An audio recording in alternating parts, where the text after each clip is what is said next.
আসসালামু আলাইকুম রহমতুল্লাহ বরকাতুহু। তো বন্ধুগণ, আশা করি আল্লাহ পাকের অসীম রহমতে সকলেই সহি সালামত আছেন। তো কবি গাজী আক্কাস আলী ইউটিউব চ্যানেল 017140885009 এর পক্ষ থেকে আপনাদের সকলের প্রতি রইল একান্ত আন্তরিক শুভেচ্ছা ভালোবাসা। তো বন্ধুগণ, ওই মানব দেহের যে কয়েকটা নিষ্কাশন দ্বার আছে এর উপরে একটা সিরিজ আলোচনা হইতেছিল। আজকে যে আলোচনাটা সেটা হলো গুহ্যদ্বার। এটা তো একটা নিষ্কাশন দ্বার। গুহ্যদ্বার মানে পায়খানার রাস্তা। এটা সবচেয়ে বড় ওই নিষ্কাশন দ্বার এবং এর মধ্যে অসুখও সবচেয়ে বেশি। তো গতকাল এর লক্ষণগুলো কি কি, সাধারণত অসুবিধাগুলি কি কি, ঝামেলা আছে সেগুলো আলাপ হয়েছিল। আজকে প্রথমে আলাপ করব এর মধ্যে যে গুহ্যদ্বারের অসুখ কি আছে। প্রধান অসুখ হলো অর্শ রোগ, যেটা পাইলস। এছাড়াও আরও বিভিন্ন রোগ হইতে পারে। তো তার ওষুধগুলি সাধারণত কি কি যে ব্যবহার করা হয়, ওষুধগুলোর পরিচয় করিয়ে দিচ্ছি।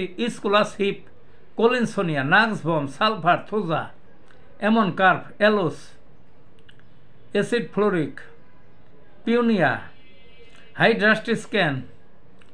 তা এগুলো তো ব্যবহার হয়ই। বায়োকেমিক্যালও ভালো ভালো ওষুধ আছে, যেমন calcarea floor, calcarea sulph, ferrum phos. এই ওষুধগুলো সচরাচর ব্যবহার হয়, তবে লক্ষণ ভেদে পার্থক্য আছে। যেমন রক্ত যায়, খুব রক্ত পড়ে। ওই কোলিনসোনিয়া ওষুধটা 200 পরের সকালে 1 ডোজ, বিকালে 1 ডোজ। ওই 2 দিন দিলেই দেখা যাবে যে রক্ত পড়াবার বন্ধ। আরও কয়েকদিন খাইলে আর কোনো দিন এই পাইলসের রোগ অন্তত রক্ত আর পড়বে না, বুঝলেন না। এছাড়াও রক্ত পড়া ওই যে ফেরামফস বায়োকেমিকের 6 পাওয়ারের মানে 6x পাওয়ারের সকালে 4টা বিকালে 4টা যদি শুধু এই ওষুধটা ব্যবহার করেন, রক্ত ঝরা বন্ধ হবে। তো ওই ওই যে ঘাও পোকা যে হয়ে যায়, তখন পিউনিয়া একটা ওষুধ মাদার, এটা যদি খাওয়ান দিনে 3 বার 10 ফোঁটা করে একটু পানির মধ্যে, দেখবেন যে ঘাটা চলে যাবে, অতি সহজেই চলে যাবে।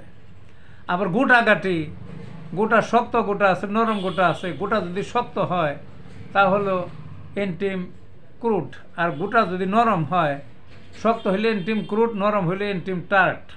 এই সমস্ত ওষুধ ব্যবহার করা যাইতে পারে।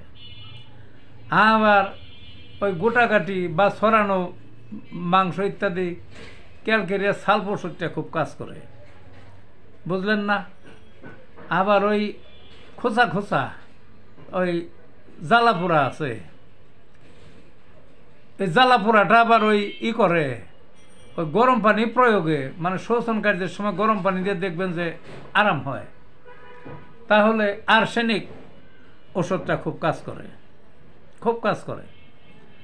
আবার ওই এমনি ওই মনে হবে কাছের টুকরা দিয়ে রাখছে, বিষ ব্যথা, কষা, স্কুলাস হিপ 200 পাওয়ারের সকালে 1 ডোজ, বিকালে 1 ডোজ।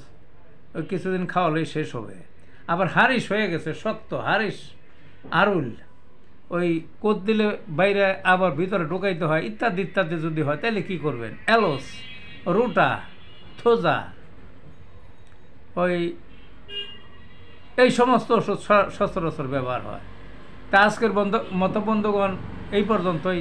ভালো থাকুন।